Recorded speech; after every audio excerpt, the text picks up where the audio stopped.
All right, everybody, welcome to today's interview. I got a phenomenal guest today. Really excited to have Brent Skipper. Brent, welcome to the show today. Hey, everybody. It's good to be here. Awesome. Brent, tell us where you at right now? Where's your location? I am in Panama City Beach, Florida. It's the Panhandle. It's a frigid 55 degrees right now, so everybody's freaking out. The grocery stores were totally packed last night because nobody wants to get out of the house if it's below 60. So, so everybody was doing all their shopping for the next couple days. Awesome. So, Brent, tell me, we just got discussing a little bit about your family. Tell us a little bit about your family.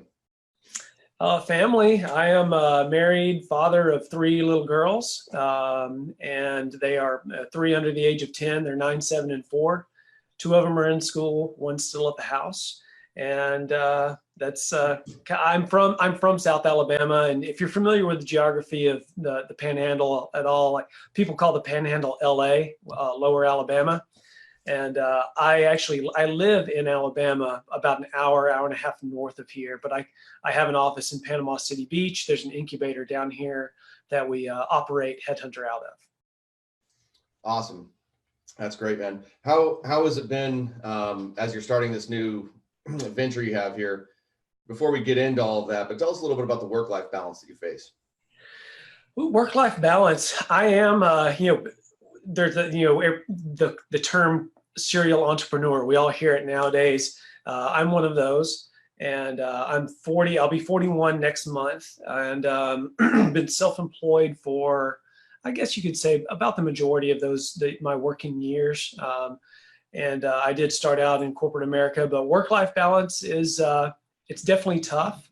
But it's all about priorities, really. If you keep your priorities straight and you are committed to an efficient lifestyle, it's really not that bad. I mean, I can honestly tell you that I sleep great every night, and I wake up excited to work in the mornings. My wife is a stay-at-home mom, and she supports me 100% in all of my entrepreneur endeavors. And when I started Headhunter, started really formalizing this idea about 3 years ago, she was 100% on board.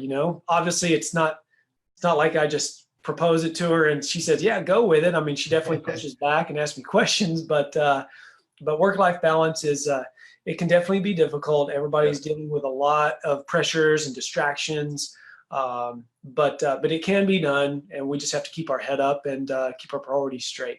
Yeah, that's great. I mean, you describing your wife sounds a lot like mine. I mean, she's incredibly supportive of what I have going on, and I think you got to have that right first before the business is going to take off.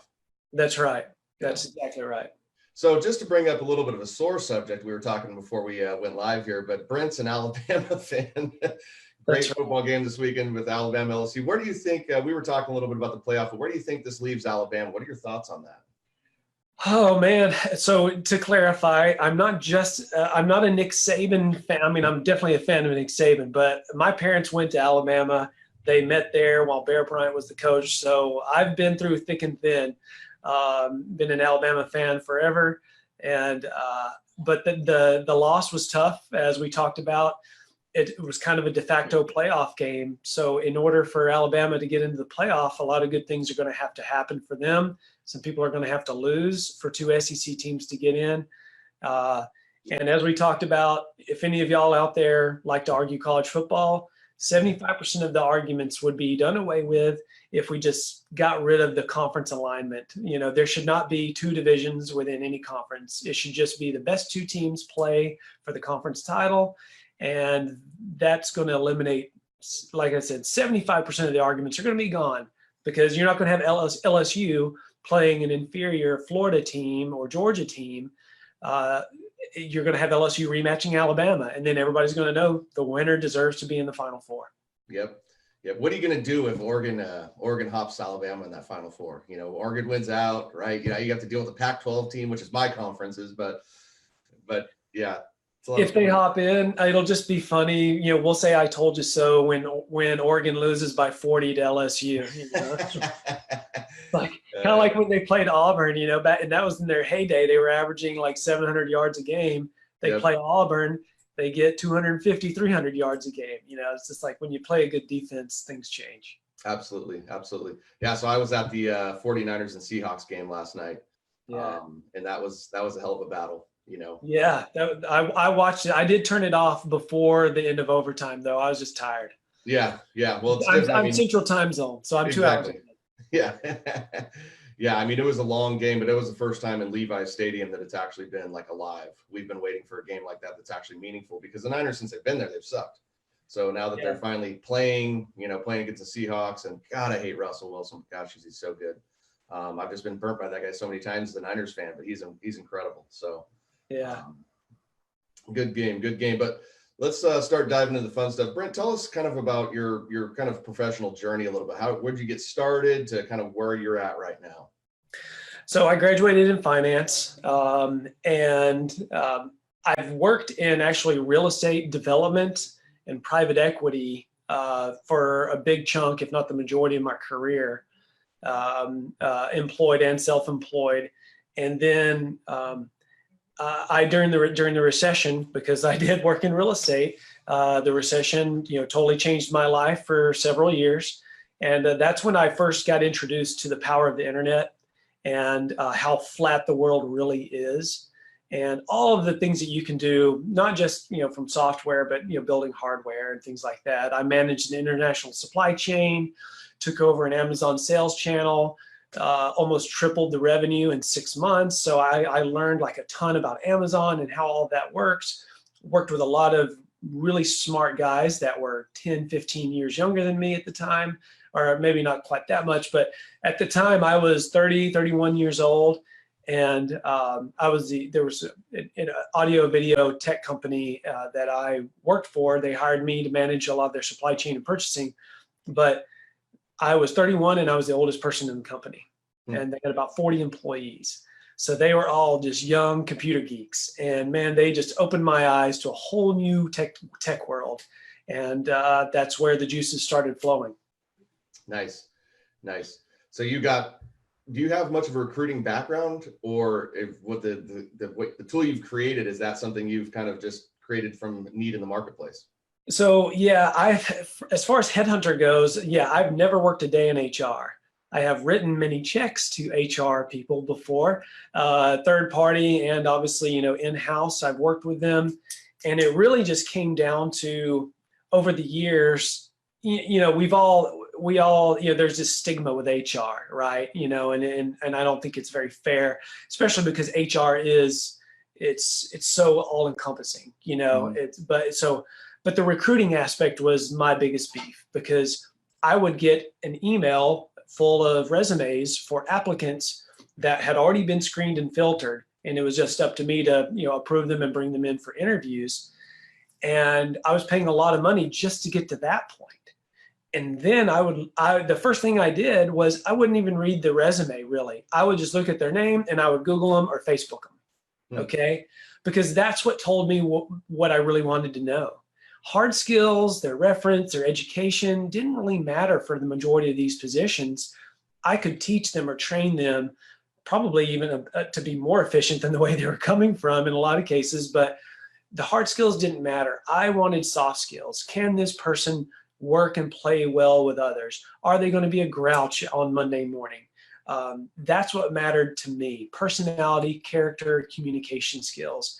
And the pieces of paper or the digital paper on PDF that I was getting sent just didn't communicate that. And if I could find even 30 seconds of video on Facebook, even if the video was them at a kid's birthday party, that would give me so much more data and raw information to their personality and character that I could make a better judgment call on if they were going to be the right kind of culture fit for our company.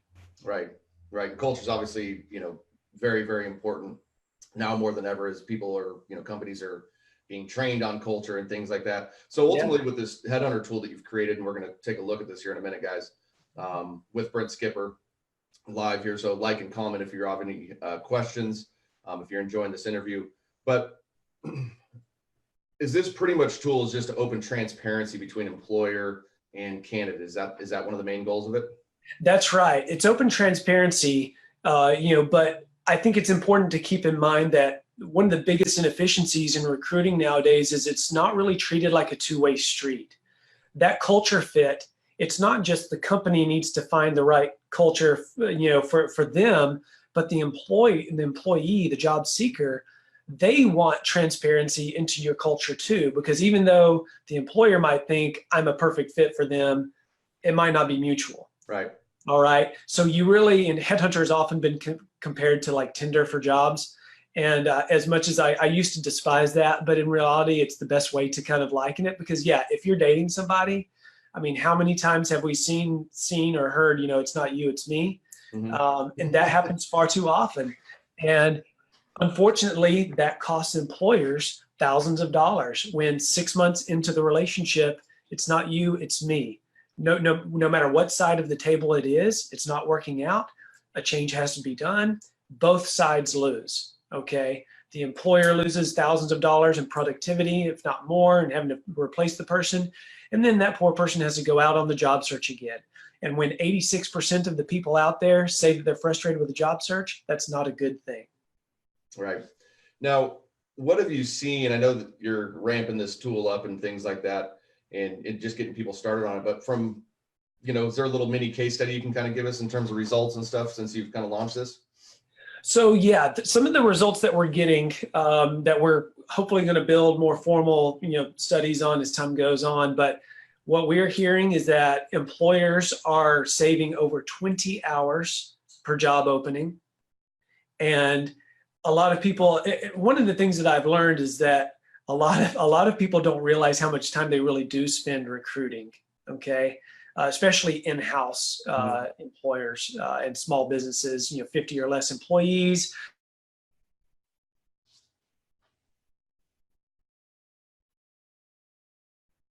All the hands and everything that goes into it.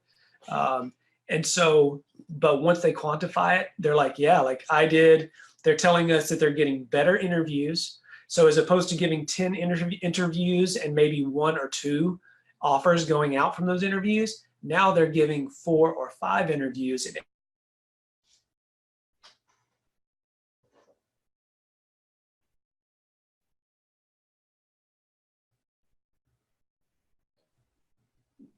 Oh, sorry, are you there?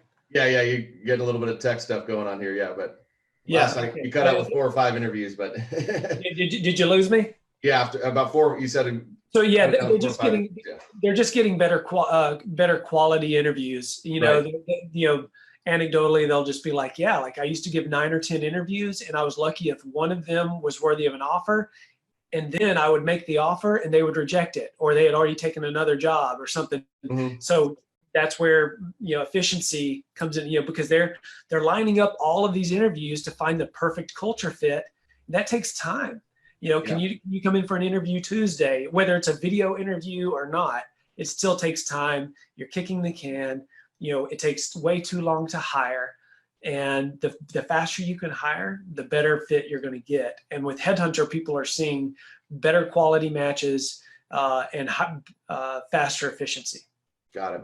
Now, a lot of the people that are going to be watching this interview right here are more of the third-party agencies. Before we show the actual tool, help them understand how they can utilize this as an advantage for them. Well, recruiters can use this again just to really help their clients. I know one of the big gripes a lot of recruiters have is they'll narrow it down to some clients, and they'll kind of like with me, they would email me a bunch of PDFs of resumes and tap their foot saying, Brent, where are you? Yep. Go through these things, like I want to do my job. You're preventing me from doing my job well. And because the truth is those resumes, even though I need to fill those positions, it's the lowest priority on my list, the majority of the time.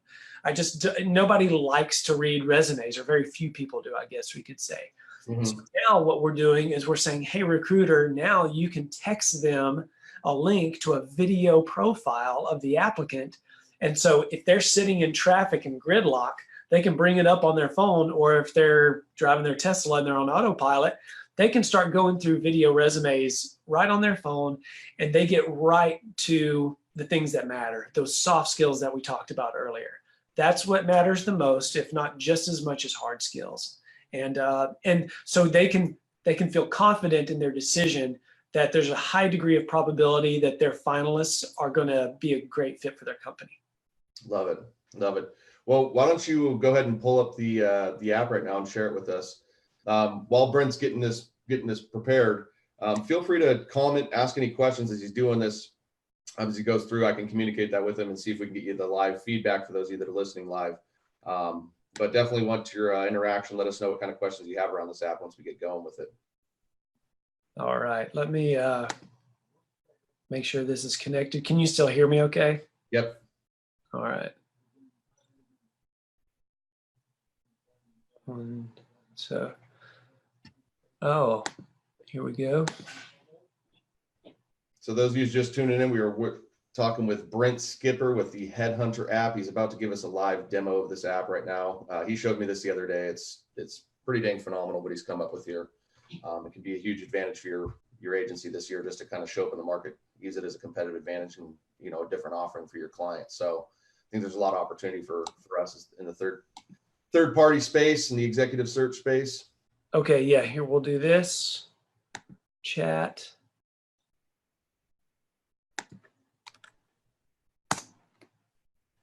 And we can just loop through this because it's a 60-second video that communicates basically what our app does.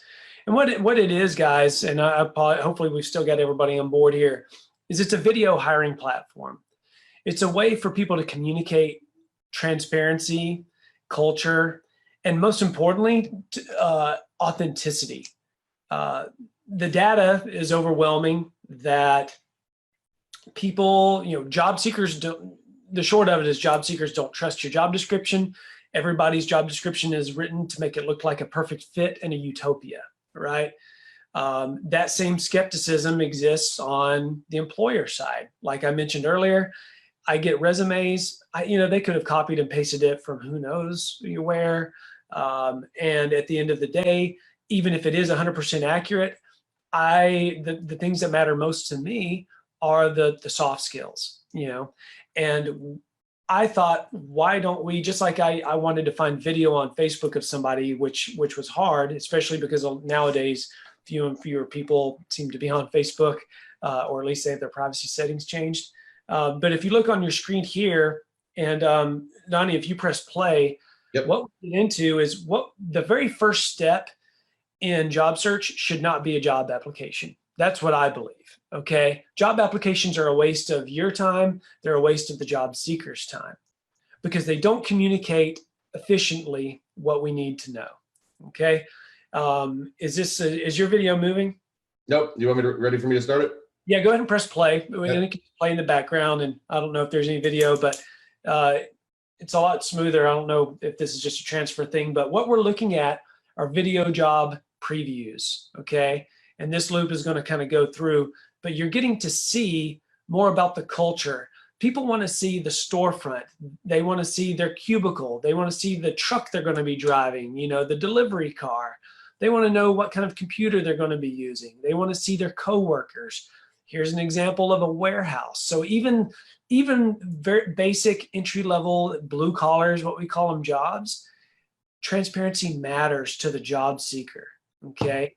And then in return, employers get to look at resumes of the individual, video resumes like this right here, where you get to see people sharing with you why they think they're a perfect fit for the job.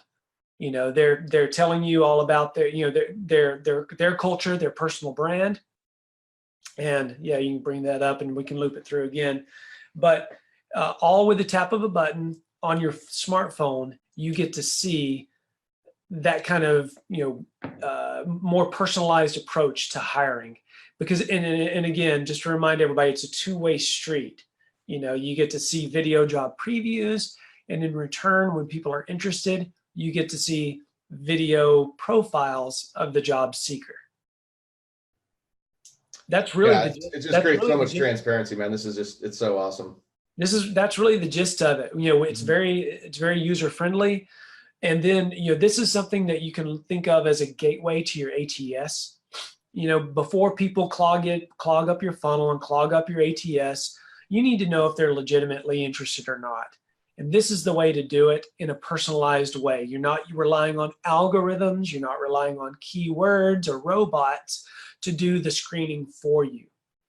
Because the data is conclusive again that job seekers hate that. I mean, you read reports about how demoralizing job seekers find the job search process because they know that they're getting spun by a robot when they fill out that application. And which is one of the reasons why you still find people that just aren't participating in the workforce right now, because it's just too time consuming and too demoralizing to them. Right.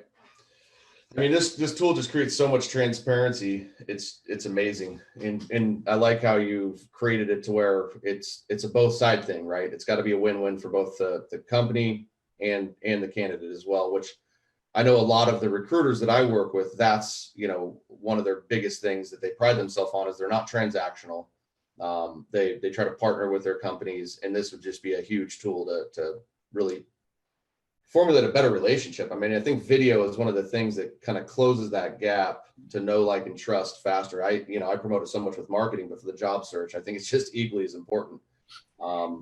Yeah.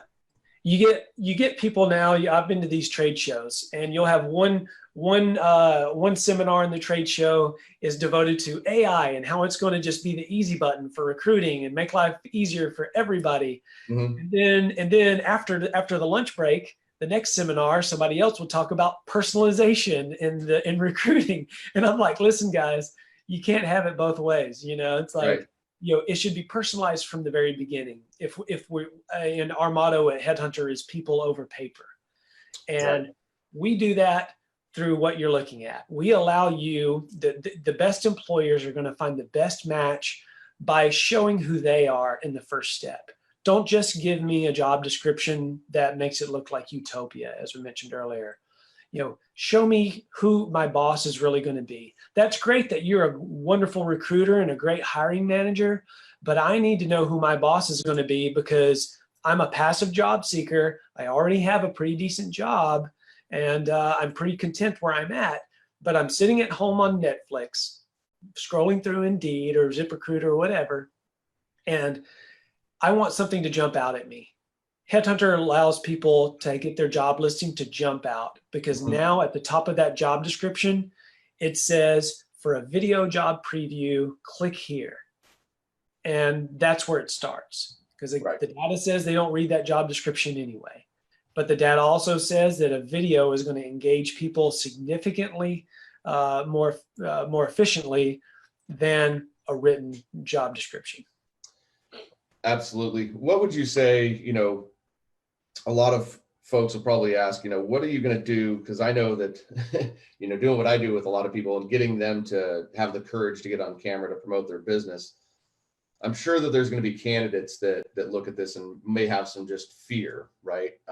From, how, getting on camera. I mean, are you guys providing any coaching with that, or what's we do provide some tips, but the main thing people need to realize is it's a small investment because at some point you're going to be face to face with these people anyway.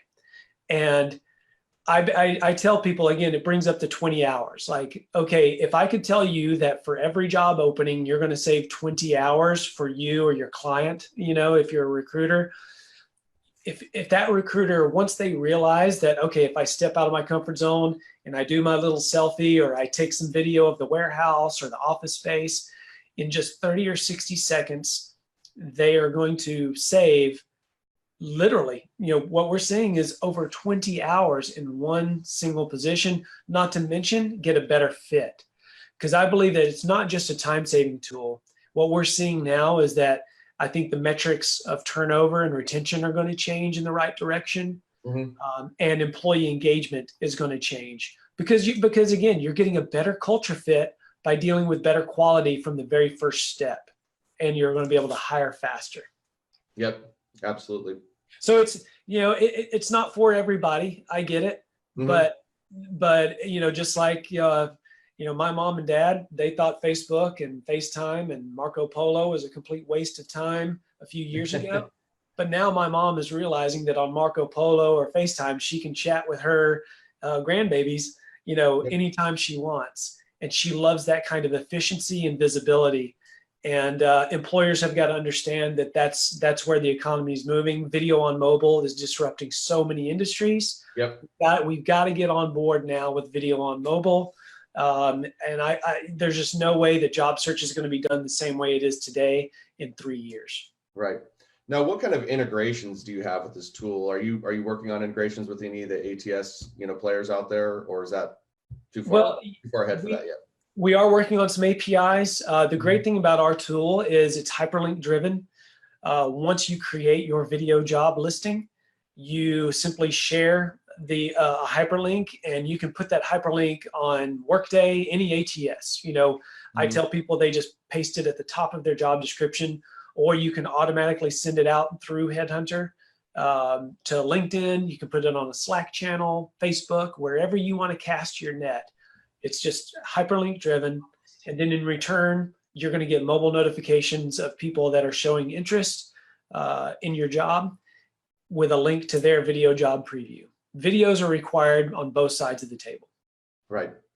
Right. So that kind of goes back into what are you guys doing from the applicant, not just the recruiter, but from the applicant standpoint? What if they don't want to do video? Is there a workaround, or is it just kind of they're not going to be able to go for that job? Well, kind of like what we talked about with employers, there's always going to be some people that absolutely refuse to do a video. Right. But once they see the benefit, I think it changes quickly. And the feedback we're getting from users is they appreciate the transparency from the employer. They are more than willing to give the same transparency because they know that it's going to save them time. How many times do we see people taking off a shift of work, sitting in traffic, hiring a babysitter, literally coming out of pocket to come to an interview, and in the first 30 seconds, they look around and they say, there is no way I could work for this person. Right. Okay?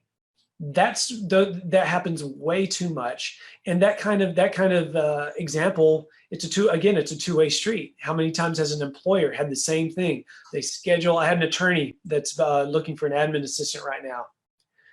The attorney told me, he says, I schedule 30 minutes for every interview, and I've given 10 interviews on this position, and I bill $275 an hour. So he knows how much money he's losing by not scheduling clients and instead wasting time with interviews. And he says that 90% of his interviews, he knows in the first 30 seconds that if it's going to work out or not. And this allows him to work more efficiently. Again, instead of 10 or 15 interviews per position, he's giving more like 3 to 4 with higher accuracy. Yeah. Yeah, man, it sounds like this is just a much more efficient, transparent process that you've come up with your. And the feedback from job seekers is actually overwhelming, and it's across all age groups. You can go on our app and you can see people of all ages and backgrounds that are on there. They love the personalized approach. Right. They really it gets them excited, which is something that most people will never say about the job search. That's awesome. Hey, John. Hey, Buffy. Thanks for watching, guys. Let me know if you guys have any questions specifically for Brent here. So what is here we are with the business now. I mean, give us your vision. Where are you going with this thing? Right now we're trying to just be a best in breed. I don't have any ambitions to be a huge ATS, a big platform, for HR. I do believe that, because like we talked about earlier, HR is so robust. There's so many different divisions within HR. I want to be best in breed. I want to be the gateway to your hiring funnel, so that instead of it being shaped like this, it's shaped like this. Right. And that's what I think Headhunter is built to be for now. And I want to keep working on it and fix job search. The data is overwhelming. The job search is broken. And I think that this is the right approach to start fixing it. Love it, man. If anybody's on here and is interested in scheduling a demo with you, how would they go about doing that? They can go to our website, jobsearchisbroken.com. And there's a link right there above the fold that says schedule a demo. You can go look at my calendar and schedule it instantly. There's no need to go back and forth. You can just schedule it, and it's a 30-minute demo. We take you through the app. We'll show you there's lots of collaboration and management tools that are on the app that unfortunately we just didn't get to look at today. But with the demo, it'll all be working. Awesome. Awesome. And just how about, connecting with you on social media? Where are you hanging out at? I know you're on LinkedIn. That's where we've connected, but.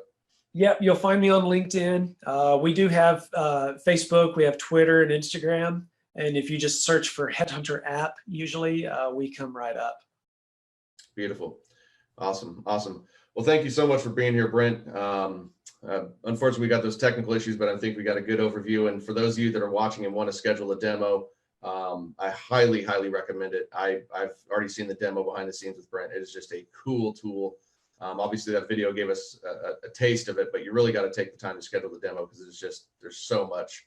But on the flip side of that is Brent's made it so simple to use, which I think is equally as important.